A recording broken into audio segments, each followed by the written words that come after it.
عايز أسألكوا سؤال. هو لو ما كانش في حد بيحكم على تصرفاتكم، هل كنتوا عشتوا وعملتوا نفس اللي بتعملوه دلوقتي؟ يعني أنا عايزاكوا تفكروا كده. آه يعني ارجعوا بالزمن كده وحطوا نفسكوا في مواقف فاتت أو قدام اختيارات كان المفروض تختاروا منها، وفكروا فعلا، يعني فكروا بتركيز كده. هل كنتوا هتعملوا نفس اللي انتوا عملتوه؟ وهل كنتوا اخترتوا نفس الاختيار اللي انتوا اخترتوه في الماضي، ولا مثلا فيها هيفرق؟ أخمن الإجابة. نسبة كبيرة قوي منكم أكيد هتقول لأ، لأ، كنا عملنا حاجات تانية أو اخترنا كده، أو اخترنا مثلا حاجات تانية. ونسبة قليلة أقل من النسبة الأولى كانت هتقول لأ، احنا طبعا لأ، احنا زي بوجود الناس أو من غير الناس كنا عملنا نفس الحاجة، احنا مش بنغير أفعالنا. وطبعا يعني بكامل احترامي ليهم، يعني أكيد طبعا، يعني انتوا عندكم حق فعلا. بس بس بيتهيألي يعني النسبة ديت هتبقى صغيرة جدا مقارنة باللي قالوا لأ، احنا كنا هنغير فعلا أو كنا هنختار اختيار تاني. أه طب انتي ليه واثقة كده يعني، أو بتقولي لنا ليه كده؟ أنا هقولكوا عشان ديت أصلا المشكلة اللي أنا جاي أتكلم عنها النهاردة.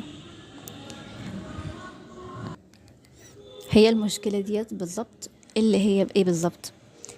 مشكلة إن احنا يعني متأثرين بكلام الناس، متأثرين يعني في اختياراتنا، في أفعالنا، في تصرفاتنا.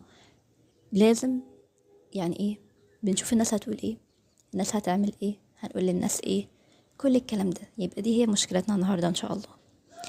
طب في البداية كده يعني يعني ايه المشكلة دي؟ برضو فهمينا، احنا مش عارفين نفهمها، يعني عشان تبسطيها علينا. حاضر، انا هفهمكم المشكلة دي بالظبط يا جماعة. يعني عشان نرجع كده، نرجع كده من الاول خالص.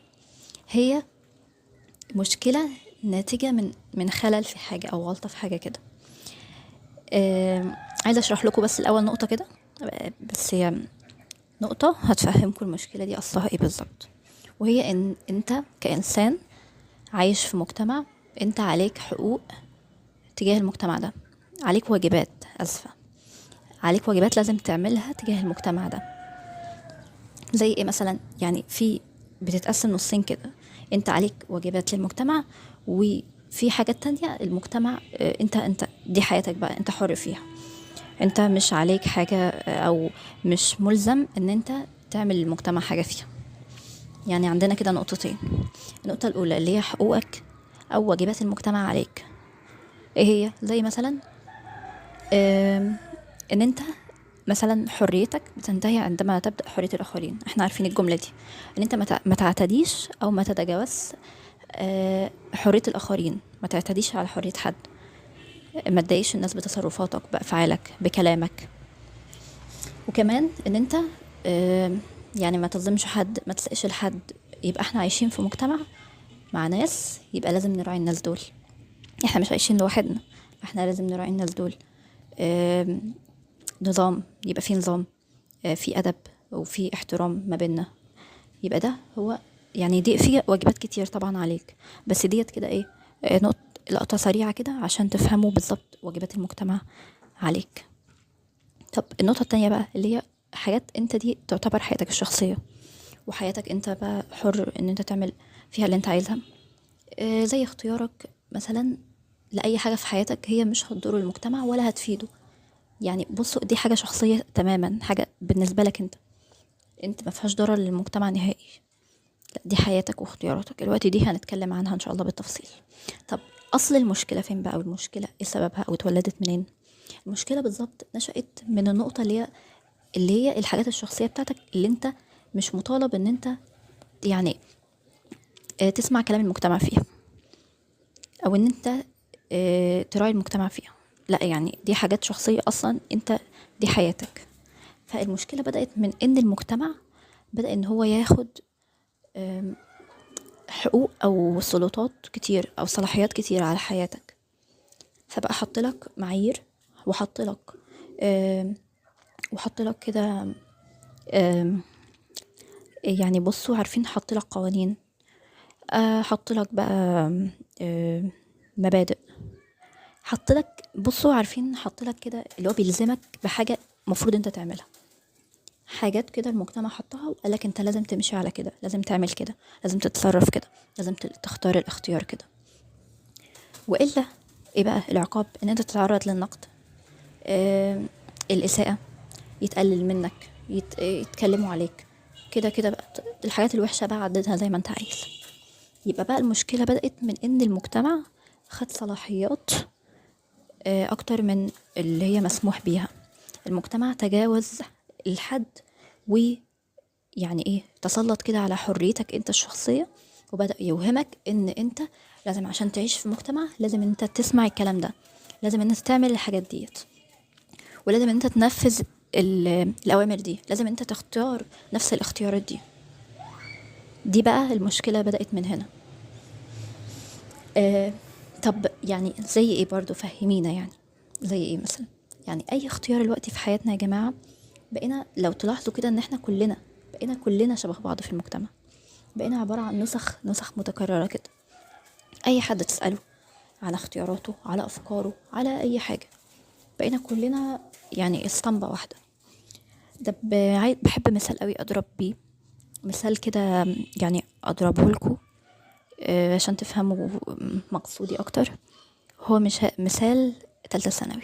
انا بحب اضرب بصراحة بالمثال ده عشان هو مثال تحسوا كده ان كلنا عدينا بيه، وكلنا يعني عدينا بيه وحسينا واتحطينا في الموقف وكل حاجة يعني. انا برضو ضربت فيه الحلقة اللي فاتت مثال، والحلقة بقى اللي فاتت لو انتم ما سمعتوهاش ارجعوا اسمعوا، بس اسمعوا دي الاول عشان ديت تعتبر اشمل واعم. المشكلة عموما الحلقة اللي هناك اللي فاتت متخصصة اكتر. تمام. فمثال تالتة ثانوي بقى فهمينا بقى. هو بيشرح المشكلة دي بالظبط، اللي هو ايه؟ ان انت ان انت ما ينفعش ان انت مثلا لو جيت سألت حد كده، انا حصلت معايا المواقف دي، سألت حد مثلا نفسك تدخل كلية ايه، يقولوا مثلا طب او هندسة، كلية القمة بقى يعني. شوفوا المجتمع مصنف الكليات، وطبعا دي اكيد حاجة كلنا عارفينها، ان المجتمع بتاعنا مصنف الكليات لكليات قمة وكليات مش قمة. كليات قمة بقى زي صيدلة، طب، هندسة، كل الكليات الطبية.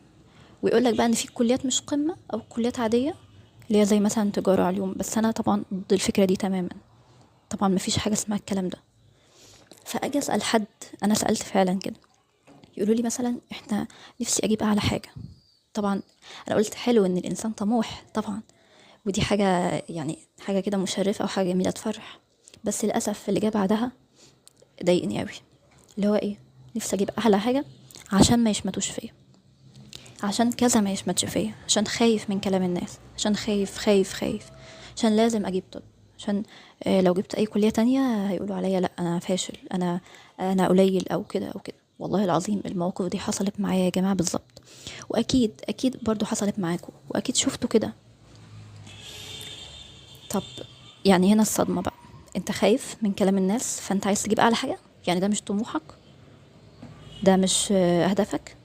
طبعا يا جماعة انا بتكلم على الفئة دي من الناس. في فئة تانية دي طموحها عادي انها تجيب اعلى حاجة، وده هي عايزة كده لنفسها، وهي مثلا عايزة الكلية دي فبتسعى ليها. طبعا دول الناس دول دلوقتي مش تبعنا، دول ناس حلوين، دول خليهم على جنب دلوقتي. كلامي للناس اللي عندهم المشكلة دي، اللي هم يا عيني عايزين ان هم مثلا يجيبوا اعلى مجموع او حاجة عالية عشان سبب معين، أم، يجيبوا كلية او يدخلوا كلية معينة عشان يتقال عليهم كلمة معينة، عشان خايفين من حاجة معينة. دول فعلا المشكلة هنا بقى. مثلا يعني الوقت اللي يدخل مثلا اي كلية تانية من اللي تحت دي بيبقى خايف، اللي بيقولوا عليها تحت مثلا زي تجارة او علوم او كده، مع انها كليات، كل الكليات مهمة، كلها كليات محترمة. يعني احنا دلوقتي يعني اللي بيبقى عايز مثلا او ميوله ان هو اي كلية تانية بيبقى خايف مكسوف. الناس هتقول ايه؟ آه ليه بجد؟ ليه بجد احنا ليه حطينا رأي الناس كده؟ وتلاقيه خايف، او وبسبب المشكلة ديت حالات الانتحار بقى. انتحار، اللي يموت، اللي ياخد حباية غلة قبل النتيجة، اللي ياخد حباية غلة بعد الامتحان، اللي موت نفسه، اللي ما عادش عايز يعيش. حملتوا نفسكوا فوق طاقتكم بجد. انتوا لو بتعملوا الحاجة ديت ومدركين انها حاجة انتوا عايزينها انتوا، يعني وجت خير وبركة، ما جاتش خلاص قدر الله ما شاء فعل، ما كانش هيحصل كده. دي يعني انت دلوقتي بتتعامل ان انت في حرب، انت في حرب فعلا، حاطط نفسك في حرب مع كلام الناس ومن الانتقاد ومن الخوف. يعني ده كان مثال اهو تالتة ثانوي. ده مثال تاني مثلا في حكاية الافراح او كده، يقول لك لا انا عايز ابقى زي الناس، انا عايز اعمل زي الناس. كل كلامنا والله العظيم بيتمحور حوالين زي الناس. كل الناس، انت ما بتقولش انت ابدا نفسك خالص. احنا بقينا كده كل كلامنا عن الناس، خايفين من كلام الناس، هنقول ايه للناس. احنا زي مثلا موضوعي مثلا تسافر، لا مش هروح مثلا المكان ده، لا انا اروح مكان زي الناس، اعلى من، يعني اعلى كده. او مثلا موضوع، طبعا الامثله كتير قوي، الامثله كتير، وانتوا طبعا هتكونوا ادرى. يعني انت كلنا عايشين في المشاكل ديت، وكلنا يعني ايه عارفين، وكلنا اكيد بنقول كده، وعندنا المواقف اللي بنقول فيها كده يعني. طب اديكم مثال تاني، مثال اخير كده عشان نفهم الفكره. زي مثلا آه، الشمسيه. المثال ده هتقولوا لي يعني بتهيالي الناس كتير قوي قوي بيبقوا مكسوفين يشيلوها، يقولوا لا الناس مكسوفين. بس انا شفت الموقف ده قدامي برضو لناس كتير، آه، يعني بيتكسفوا يشيلوها. لا الناس بتبص علينا الناس كده. يعني في ناس كتير قوي، يعني بقينا كل حياتنا بنربطها بكلام الناس وبرأي الناس.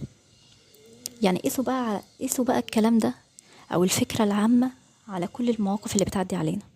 كل المواقف اللي بتعدي علينا بقينا بنقيسها وبنتصرف على اساس رأي الناس، كلام الناس. لا احنا هنقول ايه للناس. كل المواقف، مواقف كتير قوي قوي. ودي حاجة بصراحة يعني، ده بنتوا هتقولي لي ده يبقى اللي عنده المشكلة دي بقى يبقى ضعف في الشخصية. اقول لكم بقى بصراحة، هي مش ضعف في الشخصية على ما قد ما انها مشكلة اتزرعت جوانا كده. يعني هي بصراحة انا ما انا لا الوم الناس اللي بيعملوا كده. انا واحدة منكم برضو يعني. يعني عارفين الواحد بيعاني من المشكلة كده ايه، لا اراديا. ف يعني هي مش مشكلة ضعف في الشخصية على يعني على انها مشكلة وافكار اتزرعت فينا على مر السنين وعلى مدار السنين. فكرة بتتكرر كتير وكلام بيتكرر كتير، فكرة ورثتها، اكيد لازم تتأثر فيها انت، حتى لو مين، حتى لو شخصيتك دي لازم تتأثر بيها. فالوقت بقى احنا مشكلتنا مش ان احنا نتأثر بيها ولا لا، احنا كده كده اكيد كلنا متأثرين بيها. الهدف بقى هنا احنا ازاي نعالج نفسنا منها. ان احنا بقينا نخاف من كلام الناس، بقينا حياتنا صعبناها على نفسنا قوي، بقينا حياتنا اكتر توتر، اكتر خوف، خايفين متوترين متضايقين، مش شايلين نفسنا هموم اكبر مننا. يعني بصراحة ان احنا فعلا المشكلة على قد ما انها مشكلة صعبة ومصعبة علينا حياتنا، حلها سهل قوي. يعني هي مشكلة صعبة وحلها سهل، ايوه والله لو تعرفوا انت بس تدرك المشكلة فين، هتعرف تتخلص منها بسهولة. طب ايه، قولي لنا بقى الحل. ان انت تعيش وتعمل اللي انت تحبه، ببساطة اهو.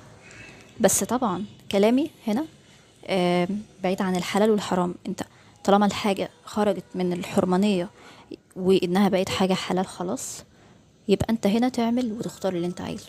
حاجة مش حرام، حاجة مش غلط، حاجة مش عيب. يبقى انت دي اختياراتك بقى وحريتك الشخصية. حاجة من حاجة، يعني حاجة حريتك انت، حاجة تعود ليك انت.